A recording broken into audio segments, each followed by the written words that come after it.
The hidden code in Genesis 1's creation week. Let's dive into it. Why did God take 6 days to create the world? If he's all-powerful, why not just snap his fingers and do it all in an instant?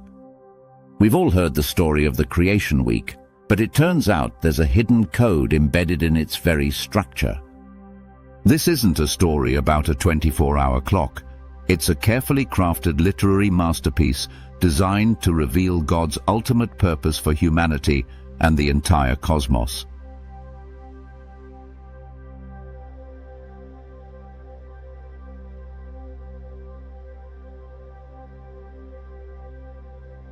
And once you see the pattern, you'll never read Genesis 1 the same way again.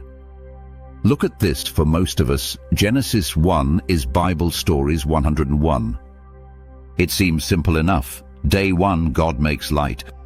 Day 2, the sky. Day 3, land. It feels like a divine to-do list that God just checks off. And because it seems so simple, it often gets dragged into a fight it was never meant to have. The battle between faith and modern science. We get tangled up in questions like, how can there be light on day 1 if the sun isn't made until day 4? Or we argue about whether the days were literal 24-hour periods or long geological ages. But here's the thing, those questions completely miss the genius of what the author of Genesis is doing. They treat an ancient theological text like it's a modern science textbook. But the original audience wasn't asking scientific questions. They were living in a world full of creation myths from places like Babylon and Egypt, stories about violent, chaotic gods battling each other for control. Genesis 1 was written to be a direct response to those stories. It was a radical declaration that the God of Israel is the one true creator, and that his creation wasn't some cosmic accident, but a deliberate, ordered, and good act of a sovereign king.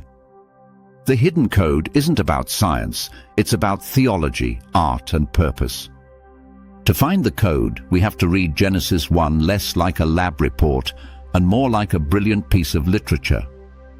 The first clue is right there in verse 2, where the earth is described in Hebrew as tohu wabohu, which means formless and empty. That single phrase is the key that unlocks the whole chapter. The author sets up a problem.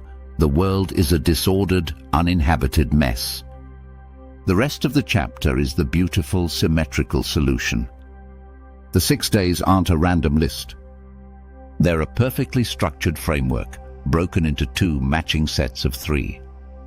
On days 1, 2, and 3, God solves the formless problem by creating order and separating the world into distinct realms. Then, on days 4, 5, and 6, he solves the empty problem by filling the realms he just created with creatures and rulers. Once you see this elegant pattern of forming and filling, the whole chapter just clicks into place. It's not a list, it's a divine architectural plan.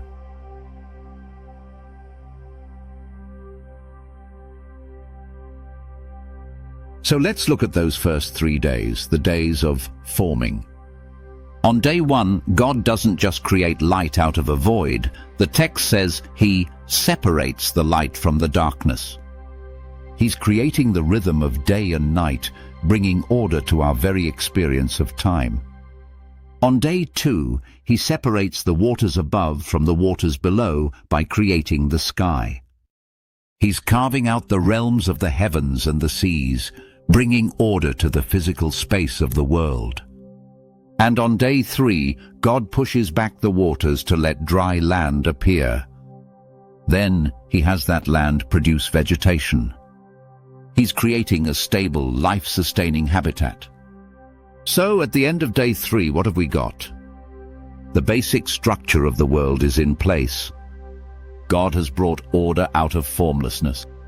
He has built 3 distinct realms: the realm of day and night, the realms of sky and sea, and the realm of the land. In essence, he's built the rooms of his cosmic house. but for now the rooms are still empty. This is where the parallel structure becomes so amazing. Now that the formless problem is solved, it's time to solve the empty problem. Watch how perfectly this works. Day 4 directly corresponds to day 1. On day 1, God formed the realms of day and night. Now, on day 4, he fills them with the sun to rule the day and the moon and stars to rule the night. That old question about light before the sun, it's a modern question. For the ancient author, the point is theological. God first established the rhythm of time itself, and only then did he appoint functionaries to mark that time. Day 5 directly corresponds to day 2. On day 2, God formed the sky and the seas. Now on day 5, he fills them with birds to fly in the sky and great creatures to swim in the sea. The vast empty spaces are now bursting with life.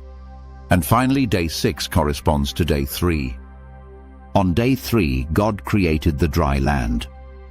Now on day 6, he fills the land with animals. But he doesn't stop there.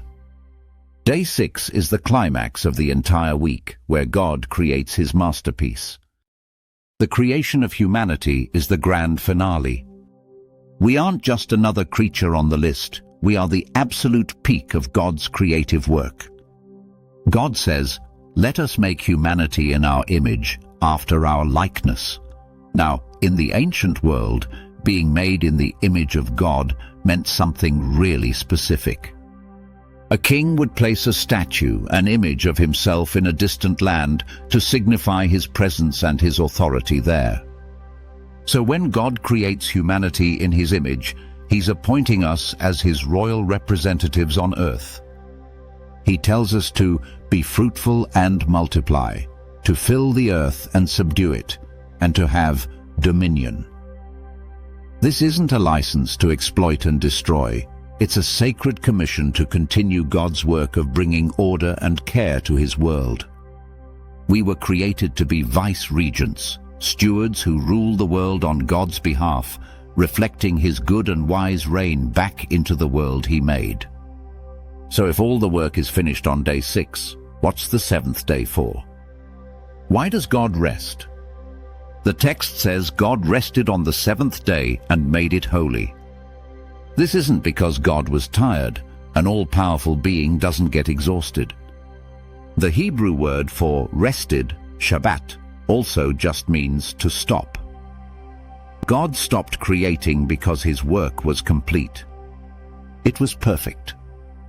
But there's an even deeper meaning here, and it connects to the idea of a temple. In the ancient world, a god was said to rest in its temple only after the temple was fully built and order was established.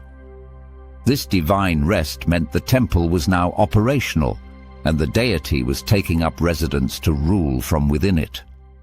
By resting on day 7, God is doing exactly that. He is taking up his throne, not in a building of stone, but within the entire cosmos itself. The 6 days of creation are the story of God building his cosmic temple. On the 7th day, he moves in, filling his creation with his presence and declaring it his home. The world isn't just a place, it's a sanctuary. And the Sabbath is our weekly invitation to stop our own work and simply enjoy God's world, celebrating him as the King who made it and holds it all together. This idea of the Bible as a sophisticated literary masterpiece runs through all of Scripture. If this way of reading Genesis sparks something in you and you want to see how this temple theme unfolds, check out our other video on how the Garden of Eden is presented as the very first Holy of Holies. And if you want to support our work and get access to more deep dives, you can find us on Patreon. So, the hidden code of Genesis 1 isn't about the age of the earth, it's about the purpose of the earth. It's a profound statement about who God is, what the world is, and who we are. It tells us our God is a God of order and beauty, not chaos and violence. It tells us the world is not a cosmic battleground, but his good and holy temple. and it tells us that our lives are not meaningless. We are the representatives of the King, created to partner with him in cultivating his world and reflecting his wise and loving rule.